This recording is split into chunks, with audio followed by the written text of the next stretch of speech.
بنو امیہ کا سب سے حسین بادشاہ سلیمان بن عبد الملک، سب سے حسین، 42 سال کی عمر، جوانی، اس کی میت کو قبر کے قریب کیا گیا تو ہلنے لگا تو اس کے بیٹوں نے کہا ہمارے ابا زندہ ہیں، وہ سختہ ہو گیا ہے، زندہ ہیں۔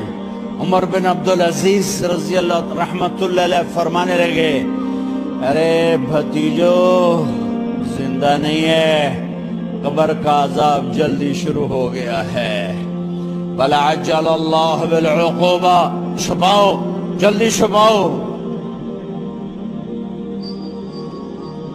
عمر بن عبدالعزیز جس تخت پر بیٹھے اس پر سلیمان تھا، اس پر ولید تھا، اس پر عبد الملک تھا، ان تینوں نے اپنے من کو راضی کیا، عمر بن عبدالعزیز نے اپنے رب کو راضی کیا۔ جب عمر بن عبدالعزیز کا وقت آیا مرنے کا تو انہوں نے بلایا، رجا بن حیوہ سے فرمایا کہ میں نے عبد الملک بن مروان چاچا بھی تھے سسر بھی تھے، ان کی بیٹی فاطمہ سے شادی ہوئی تھی، میں نے اس کو قبر میں اتارا، کفن کی گرہ کھول کے دیکھا تو اس کا چہرہ قبلے سے ہٹ چکا تھا، رنگ کالا سیاہ پڑ چکا تھا۔ عبد الملک بن مروان گورا چٹا تھا، یہ جگہ سرخ تھی، کالا۔ پھر میں نے ولید کو قبر میں اتارا، اس کا بیٹا 10 سال حکومت کی، اس نے 21 سال حکومت کی، اس نے 10 سال کی، ولید بن عبد الملک۔ میں نے اس کے کفن کی گرہ کو کھول کے دیکھا تو اس کا رنگ سیاہ ہو چکا تھا اور قبلہ کی طرف سے چہرہ پھر چکا تھا۔ پھر سلیمان کا واقعہ تو ابھی سنایا، پھر سلیمان کو قبر میں اتارا اور اس کے کفن کی گرہ کو کھول کے دیکھا تو اس کا چہرہ قبلے سے ہٹ چکا تھا۔ اب میں جا رہا ہوں، مجھے دیکھنا۔ پہلے تینوں نے حکومت کی پوجا کی اور عمر بن عبدالعزیز نے اپنے اللہ کی پوجا کی۔ انہوں نے ایک بڑا عجیب خطبہ دیا جب خلیفہ بنے، اے لوگو بچپن میں شعر و شاعری کا شوق تھا تو میں شاعر بنا، تھوڑا سا اٹھان ہوئی تو علم کا شوق لگا، میں نے علم حاصل کیا، جوان ہوا تو فاطمہ بنت عبد الملک سے عشق ہوا، میں نے اس سے شادی کی، اب اللہ نے مجھے حکومت دے دی ہے، اب تم دیکھو کہ میں اس سے اپنے اللہ کو راضی کروں گا۔ ہمارے حکمران تو ووٹ سے آتے ہیں اور چلے جاتے ہیں 4-5 سال کے بعد، ان کی وراثت میں حکومت آ رہی ہے اور 3 بر اعظم پر حکومت ہے، اور ایسا روب دبدبہ ہے بنو امیہ کا، کوئی ان کے سامنے سر نہیں اٹھا سکتا۔ 3 بر اعظم میں زکوٰۃ لینے والا کوئی نہ بچا، 3 بر اعظم میں سوال کرنے والا کوئی نہ بچا، 3 بر اعظم میں ظالم کوئی نہ بچا، 3 بر اعظم میں مظلوم کوئی نہ بچا۔ لیکن خود کیسا رہا؟ گھر آئے، فاطمہ بڑے اچھے دن گزرے ہیں، اب امتحان ہے، میں تیرا حق نہیں ادا کر سکوں گا، طلاق لینی ہے میں حاضر ہوں، ساتھ دینا ہے تو میرے اپنے حق معاف کرو، اپنے حق معاف کرو۔ فاطمہ جیسی عورت انسانی تاریخ میں کوئی نہیں آئی، سیاسی لحاظ سے، سیاسی۔ دادا مروان بادشاہ، باپ عبد الملک بادشاہ، بھائی ولید بادشاہ، دوسرا بھائی سلیمان بادشاہ، تیسرا بھائی ہشام بادشاہ، چوتھا بھائی بادشاہ اور اپنا خامن بادشاہ، 7 نسبتوں سے یہ عورت شہزادی ہے۔ کائنات انسانی تاریخ میں اتنی بڑی عورت کوئی نہیں آئی، سیاسی۔ فاطمہ کہنے لگیں عمر میں نے سکھ کے دن تیرے ساتھ گزارے ہیں، دکھ میں تجھے چھوڑ کے نہیں جاؤں گی، جو میں نے اپنے سارے حق معاف کی۔ پھر حضرت عمر بن عبدالعزیز کی راتیں اور دن کیسے گزرے؟ مصلی پہ بیٹھتے اور روتے روتے روتے وہیں سو جاتے اور روتے روتے وہیں سے اٹھتے، پر 3 بر اعظم میں ظالم کوئی نہ بچا، مظلوم کوئی نہ بچا، زکوٰۃ لینے والا کوئی نہ بچا۔ اپنی حکومت کو اللہ کی رضا کے لیے استعمال کیا۔ کیسے استعمال کیا؟ سارے مال فاطمہ کا سارا زیور بیت المال میں ڈال دیا، تنخواہ پہ آ گئے، عید کا موقع آیا، بچوں نے ماں سے کہا ہمیں کپڑے لے کر دو، عید آ رہی ہے، ہر آدمی اپنے بچوں کے لیے کپڑے لے رہا ہے، ہمارے بچے بھی کہہ رہے ہیں کپڑے لیں، جاؤ بھائی لو۔ فاطمہ کے پاس عمر 3 بر اعظم کے بادشاہ کے بچے آ رہے ہیں، ماں جی عید آ رہی، کپڑے تو لے دیں، ابا سے کہیں کہ ابا سے بات کرتی ہوں۔ ابا تشریف لائے، خزانے لبالب بھرے ہوئے گندم کے ڈھیر کی طرح کہ امیر المومنین بچے کپڑے مانگ رہے ہیں۔ فاطمہ میرے پاس تو پیسے نہیں، میں کہاں سے کپڑے لے کر دوں، میرے پاس تو پیسے کوئی۔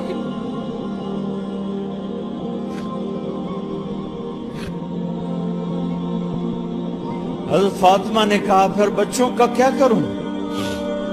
کہ مجھے بھی نہیں پتا کیا کروں۔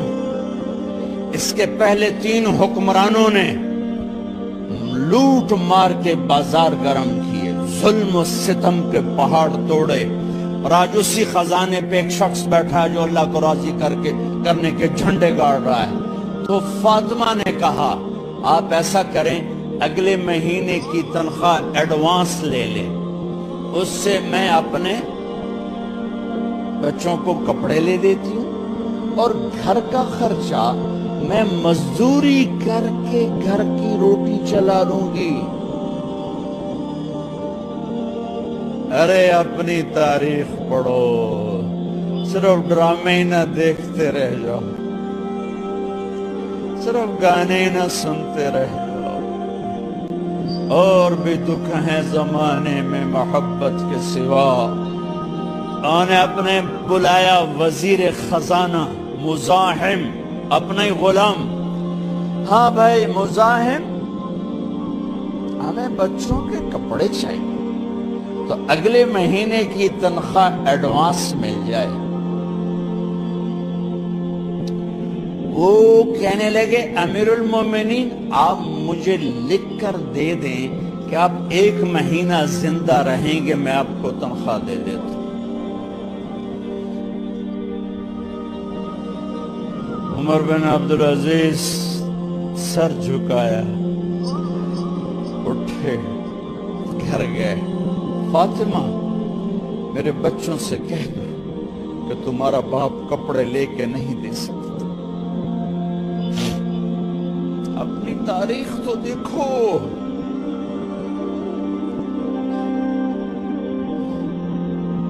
عید کا دن آ گیا، خلیفہ وقت ہی عید کی نماز پڑھاتے تھے، نمازیں بھی خلیفہ وقت پڑھاتے تھے۔ بنو امیہ کا خاندان ملنے کے لیے آ رہا ہے، سارے سرداروں کے بیٹے اعلیٰ پوشاک، اعلیٰ لباس ملنے آ رہے ہیں۔ تھوڑے دیر بعد دیکھا تو بچے بھی ملنے آ رہے ہیں، امیر المومنین کی حیثیت سے بچے باپ کو ملنے آ رہے ہیں، اور ان کے جسموں پر پرانا لباس ہے۔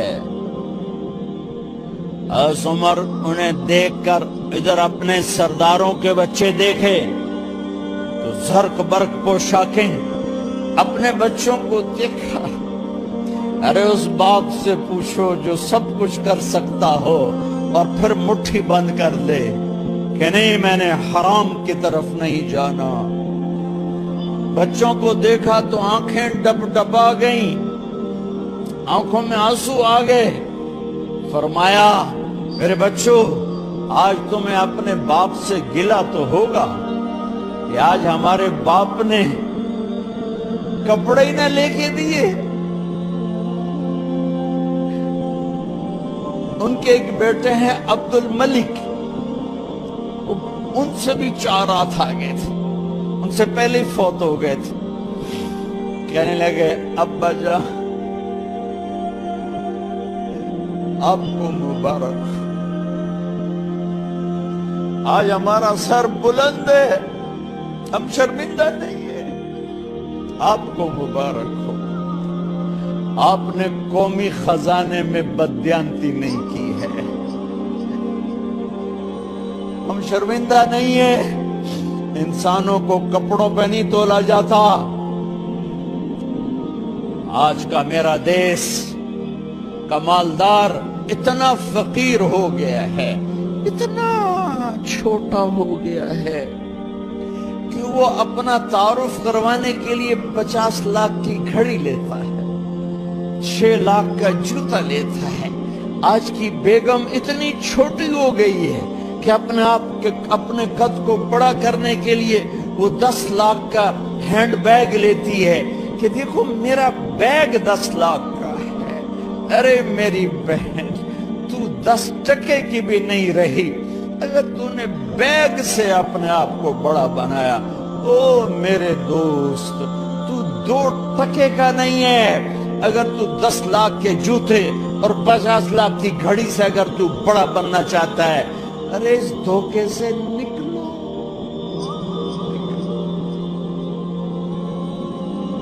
برینڈڈ برینڈڈ برینڈڈ کہاں جا رہے ہو؟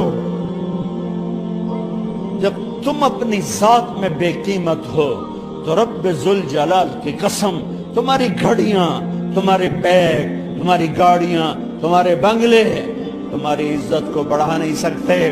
ابا جان آج ہم خوشی سے بلند ہیں کہ ہمارے باپ نے بددیانتی نہیں کی. گھر میں تشریف لائے, کہنے لگے فاطمہ کچھ پیسے ہیں, میرا انگور کھانے کو چیز.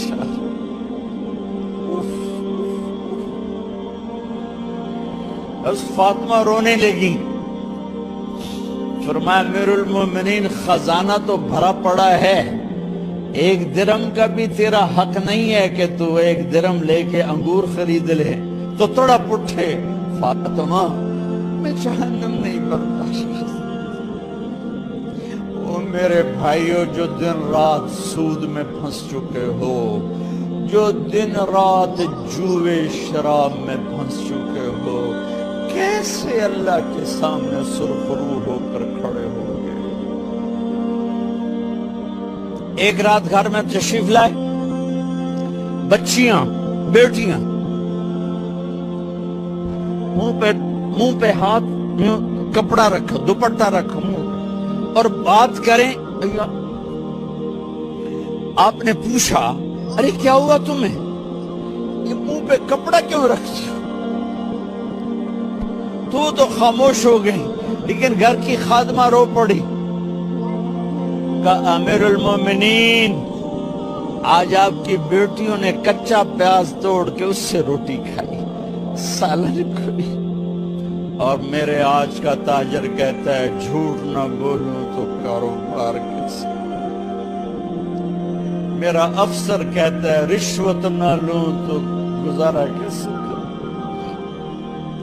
تو عمر بن عبدالعزیز پھس پہ ہچکیوں کے ساتھ روئے کہ میری بچیوں میں تمہیں بڑے اچھے کھانے کھلا سکتا ہوں اور میں جہنم کی آگ برداشت نہیں کر سکتا. بھائیو اس بندے نے اپنے آپ کو ذبح کر دی, اللہ کو راضی کرنے کے لیے ذبح کر دی, اپنے ذات کو, اپنے جذبات کو, اپنے احساسات کو.